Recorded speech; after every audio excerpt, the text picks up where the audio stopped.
Peguei meu namorado na cama com meu próprio irmão e minha vida mudou para sempre. Era uma sexta-feira que começou como qualquer outra, mas eu não fazia ideia de que terminaria como o dia mais devastador da minha vida. Meu nome é Isadora. Tenho 29 anos, sou publicitária e até aquele momento acreditava que minha vida estava nos trilhos. Tinha um emprego estável, um apartamento aconchegante em um bairro tranquilo de São Paulo, amigos leais e Rafael, meu namorado há 2 anos. Rafael era aparentemente perfeito, carinhoso, engraçado, inteligente, alguém que me fazia rir nos dias difíceis e me abraçava forte quando eu precisava de silêncio. Estávamos falando de casamento, filhos, de comprar uma casa em breve. Eu estava apaixonada, cega. Nossa história começou de maneira inesperada. Nos conhecemos numa festa de uma amiga em comum. Ele era o tipo de cara que se destacava sem esforço. Sorriso fácil, voz calma, olhar firme. A primeira conversa foi sobre cinema, a segunda sobre música. Quando percebi, estávamos juntos todos os finais de semana, depois quase todos os dias. Em poucos meses, ele se mudou para o meu apartamento. A vida a dois tinha seus ajustes, claro, mas tudo parecia funcionar bem. A rotina era boa, a convivência leve. Pelo menos era o que eu pensava. Gustavo, meu irmão mais novo, era um capítulo à parte. Ele sempre foi um pouco perdido. Tinha largado 2 cursos da faculdade, pulava de emprego em emprego e morava sozinho desde os 24. Apesar das diferenças, tínhamos uma relação próxima. Eu o defendia de tudo e de todos. Quando nossos pais brigavam com ele, era a mim que ele ligava. Quando precisava de dinheiro, de conselhos ou de um teto, era para minha casa que ele vinha. Rafael e Gustavo se deram bem desde o início. Isso me deixava feliz. Era como unir as 2 partes mais importantes da minha vida. Só que com o tempo, algo começou a mudar. Gustavo passou a visitar mais do que o normal. No começo, era 1 ou 2 vezes por semana. Depois, quase diariamente. Ele chegava com cerveja, ligava a TV, ria alto com Rafael. Eles criaram piadas, internas, códigos. Comecei a notar olhares trocados, silêncios estranhos quando eu entrava na sala.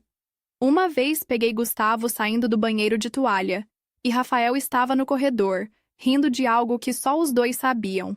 Achei estranho, mas ignorei. Porque confiava neles, confiava demais. Houve um final de semana em que eu viajei para visitar uma amiga no interior. Fiquei fora por 2 dias, e quando voltei, o apartamento tinha sinais claros de que fora usado por mais de uma pessoa. Copos sujos, 2 pares de chinelo fora do lugar e um cheiro familiar no travesseiro que eu sabia que não era meu. Mas Rafael disse que Gustavo tinha passado lá para ver futebol. Eu acreditei. Por que não acreditaria?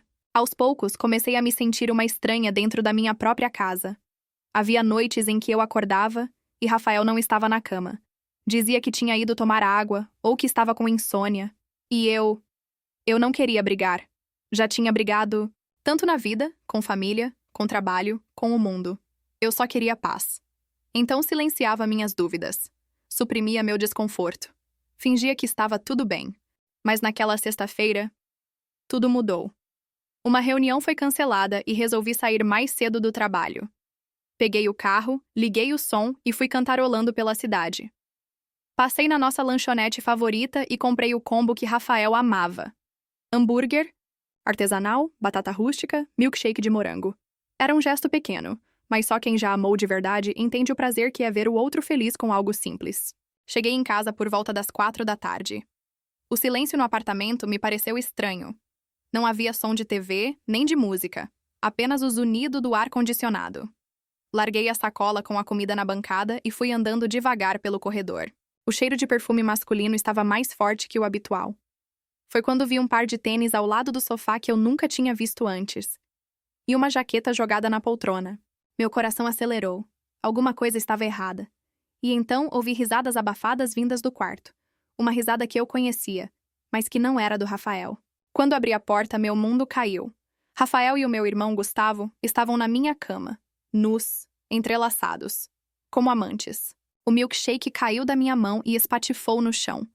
Eles se separaram num salto, atônitos, tentando se cobrir com os lençóis. Eu fiquei parada, sem conseguir respirar, sem entender. Meu irmão, meu namorado.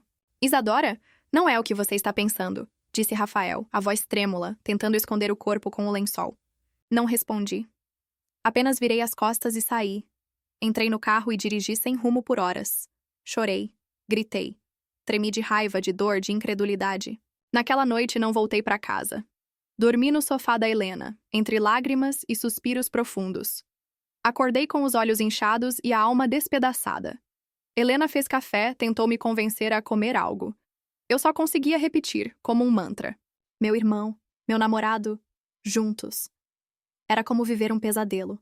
A cada respiração, a cena da traição se repetia na minha cabeça. Nos dias seguintes, as mensagens continuaram chegando. Rafael insistia que queria conversar, que estava arrependido. Gustavo também mandou áudios, mensagens, até tentou passar na casa da Helena. Eu me recusei a vê-lo. A única coisa que respondi foi um único texto. Você matou nossa família. Contei tudo aos meus pais. Minha mãe caiu em lágrimas. Meu pai ficou em silêncio. Um silêncio denso, cortante, que doía mais do que qualquer palavra. No domingo seguinte, convocamos uma reunião familiar. Meus pais, Gustavo, eu. Rafael não. Foi convidado. Gustavo tentou justificar, disse que não planejou, que as coisas foram acontecendo. Que Rafael o ouviu em momentos de fragilidade, que se sentiram conectados. Aquilo me deu ânsia. O escândalo não ficou só entre nós. A notícia se espalhou. Amigos em comum começaram a comentar. Um deles, Lucas, me mandou prints de conversas antigas em que Rafael se queixava de mim para Gustavo. Dizia que eu era fria, que ele se sentia mais vivo quando estava com o meu irmão. Ver aquilo foi como ser apunhalada novamente. Eu revivia a traição em diferentes formatos, diferentes vozes, dia após dia. Helena, sempre fiel, me ajudou a reorganizar minha vida prática. Cancelamos um pacote de viagem que Rafael e eu havíamos comprado para o final do ano. Liguei para a companhia aérea com a voz trêmula. E quando a atendente perguntou o motivo do cancelamento, engasguei. Problemas pessoais, respondi. Era mais do que isso, mas não havia como explicar. Comecei a evitar sair de casa. Não queria ver ninguém. Não queria ouvir palavras de consolo. Queria só silêncio. Mas o silêncio, irônico, gritava dentro de mim. Às vezes acordava com a respiração falha, como se estivesse me afogando, em lembranças. Em outras, tinha crises de raiva e jogava coisas no chão. Quebrei um espelho, 2 xícaras, e quase quebrei meu próprio reflexo. Fui diagnosticada com depressão leve e comecei terapia. A psicóloga, Mariana, foi uma luz no escuro. Ela me ajudou a reorganizar meus sentimentos, me permitiu sentir raiva, tristeza, nojo e tudo o que eu vinha tentando calar. As sessões de terapia se tornaram meu único alívio. Mariana me ajudava a entender que a traição dos dois ia além do físico. Era uma quebra de confiança múltipla, uma invasão da minha intimidade, um desrespeito com tudo o que eu era e representava. Começamos a explorar memórias de infância. Descobrimos que Gustavo sempre se sentiu à sombra. Eu era a filha modelo, a que tirava boas notas, a que não dava trabalho. Ele, o rebelde, o invisível. De alguma forma doentia. Se envolver com Rafael foi a maneira que ele encontrou de me derrubar. Em paralelo, comecei a receber mensagens anônimas nas redes sociais. Pessoas dizendo que já haviam visto Rafael com outros homens antes de mim, que ele vivia uma vida dupla. Uma delas era uma ex-namorada de Gustavo, que disse ter flagrado os 2 se beijando uma vez, mas achou que estava imaginando. As peças do quebra-cabeça começaram a se encaixar, e quanto mais eu descobria, mais eu percebia que fui enganada durante muito tempo. Rafael e Gustavo tinham um caso antigo, que começou antes mesmo de Rafael e eu oficializarmos nosso relacionamento. Eu fui um disfarce, um álibi, uma fachada. Entender isso foi devastador, mas também libertador, porque aí deixei de me culpar. Deixei de achar que eu não era suficiente, que eu tinha feito algo errado. Eles usaram meu amor como escudo para viverem uma mentira. E quando essa mentira já não servia mais, me descartaram. Mas eu não fui descartada. Eu resisti. Eu sobrevivi. E então, eu renasci. Gustavo, por outro lado, me enviou uma carta, escrita à mão. Dizia que estava internado em uma clínica psiquiátrica, lutando contra a depressão. Que sentia vergonha, arrependimento. Que entendia se eu nunca quisesse perdoá-lo, mas que Que eu soubesse que ele me amava, mesmo que de forma distorcida. Certa noite, reencontrei por acaso um amigo da faculdade, Leandro. Nos encontramos para um café, e ele ouviu minha história com um respeito que me emocionou. Ele era fotógrafo e estava de mudança para Portugal para documentar a vida de artistas. De rua, me fez um convite. Vai comigo, documenta isso tudo com palavras. Meus olhos brilharam. Pela primeira vez em meses, senti vontade de viver algo novo. Peguei o dinheiro do meu fundo de emergência, vendi alguns móveis, tranquei o apartamento e embarquei para Lisboa. A Europa foi o meu renascimento. Em Lisboa, tocava nas escadarias do Chiado. Em Paris, escrevia crônicas em cafés à beira do Sena. Em Florença, dancei com desconhecidos numa praça sob o céu estrelado. Registrei tudo. Gravei vídeos, escrevi textos, cantei.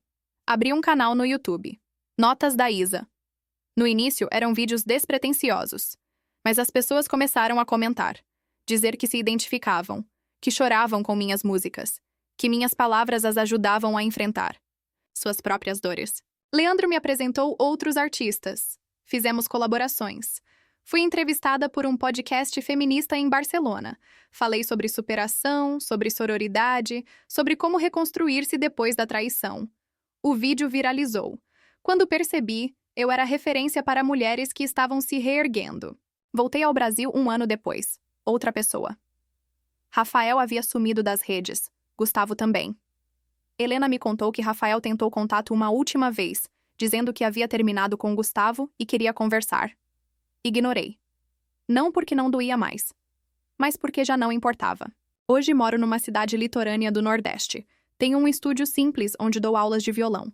Meu canal no YouTube tem quase 500 mil de inscritos. Escrevi um livro sobre minha história, Entre Notas e Silêncios, que virou best-seller. Recebo mensagens diariamente de mulheres dizendo: "Você me salvou." A ferida virou cicatriz. E a cicatriz, arte. Transformei o caos em melodia e a dor em propósito. Porque no fim, eles me traíram. Mas eu me encontrei, me reconstruí, me tornei mais forte do que jamais fui. E hoje eu sou livre. E quem vive de verdade, sou eu.